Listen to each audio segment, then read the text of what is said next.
არაერთხელ გვისაუბრია ჩვენ ამ თემაზე, ამ ეთერში და მინდა რომ კიდევ ერთხელ შევახსენოთ მაყურებელს, რა არის მიზანი ამ ჯილდოსი, რას მოიცავს ეს თავის თავში. კორპორაციული პასუხისმგებლობის ჯილდოს მიზანი არის, რომ პირველ რიგში ცნობიერება ავამაღლოთ ბიზნეს სექტორში, კორპორაციული მდგრადობის სტანდარტების შესახებ და ასევე მდგრადი განვითარების დღის წესრიგის შესახებ, რომელიც გაერო მიიღო 2015 წელს. შესაბამისად, ჯილდოს კონკურსი არის დაფუძნებული სწორედ ამ 17 მიზანზე. ყოველ წელს ვირჩევთ ხოლმე 6 ნომინაციას, 6 მიზანს, 6 ნომინაციისთვის და კომპანიებს შემოაქვთ აპლიკაციები თუ რა გააკეთეს იმისთვის, რომ ხელი შეეწყოთ აღნიშნული მიზნების შესრულებას. წელს გვაქვს მაგალითად 6 ნომინაცია და აქედან არის მდგრადი განვითარების მეოთხე მიზანი, ხარისხიანი განათლების მიმართულებით, გენდერული თანასწორობა მეხუთე მიზანი, მერვე მიზანი ღირსეული სამუშაო და ეკონომიკური ზრდა, მდგრადი ქალაქები და დასახლებები გვაქვს, მდგრადი მოხარება და წარმოება და პარტნიორობა მდგრადი განვითარებისთვის. წელს მივიღეთ ძალიან დიდი რაოდენობა კომპანიების აპლიკაციების წინა წლებთან შედარებით, რა თქმა უნდა, პირველ ეტაპზე მივიღეთ 124 აპლიკაცია კომპანიებისგან კონკრეტულად და უკვე მეორე ეტაპზე, როცა გაიცნო აპლიკაციები 94 აპლიკაცია დარჩა, სადაც კომპანიებმა უფრო დეტალური განაცხადი შემოიტანეს და ახსნეს, რა პროექტები განახორციელეს, რა ნაბიჯები გადადგეს და ამ ნაბიჯებმა რა სარგებელი მოუტანა კომპანიას და რა სარგებელი მოუტანა საზოგადოებას. გარდა რაოდენობის ზრდისა, თქვენ თქვით, რომ დეტალურად ახსნეს კომპანიებმა იმ სარგებლის შესახებ, რაც მათმა ქმედებებმა განაპირობა. როგორ მიგაჩნიათ, გაიზარდა ბიზნესის ცნობიერება ამ მიმართულებით? აქვთ მათ უფრო მეტი ინფორმაცია კორპორაციული პასუხისმგებლობის შესახებ საქართველოში?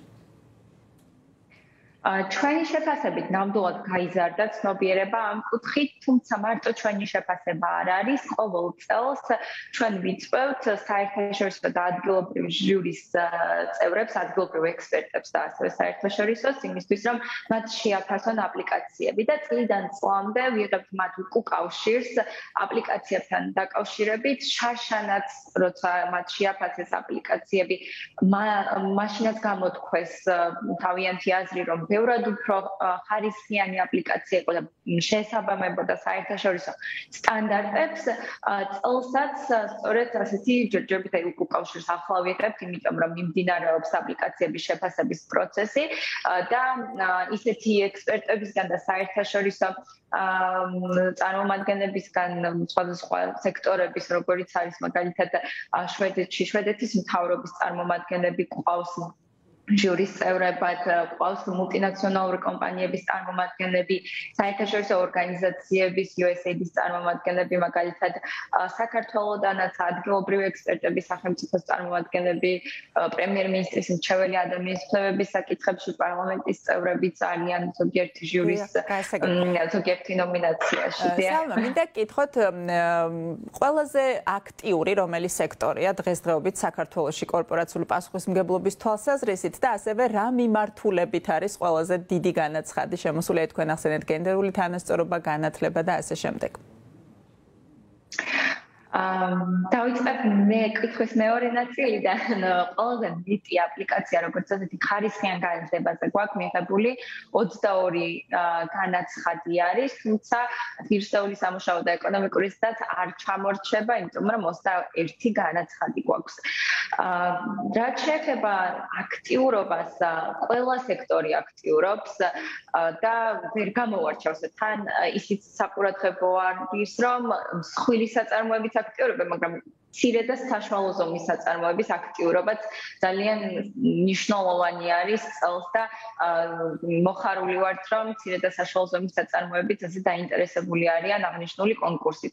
ეს იმასაც ნიშნავს, რომ მათ გაიაზრეს კორპორაციული მდგრადობის მნიშვნელობა, ის რომ ნებისმიერი ზომის კომპანია შეუძლია რომ სტანდარტები დანერგოს და განავითაროს თავისი კომპანია შესაბამისად და აქედან გამომდინარე ასე ვერ გავაყოფით, თუმცა რა თქმა უნდა საფინანსო სექტორი ყოველთვის აქტიურობდა ამ მიმართულებით გარკვეულწილად ეს იქიდანაც გამომდინარეობს რომ მათ აქვთ საერთაშორისო დონეზე აღებული ვალდებულებები და ეროვნული ბანკის მხრიდანაც გარკვეული ვალდებულებები ESG მიმართულებით აქვთ დაკისრებული. თქვენ ახსენეთ რომ მათ გაიაზრეს მნიშვნელობა კორპორაციული პასუხისმგებლობით მაყურებელს რომ ავუხსნათ რატომ არის მნიშვნელოვანი ბიზნესისთვის კორპორაციული პასუხისმგებლობა რისი მომტანია ეს სექტორისთვის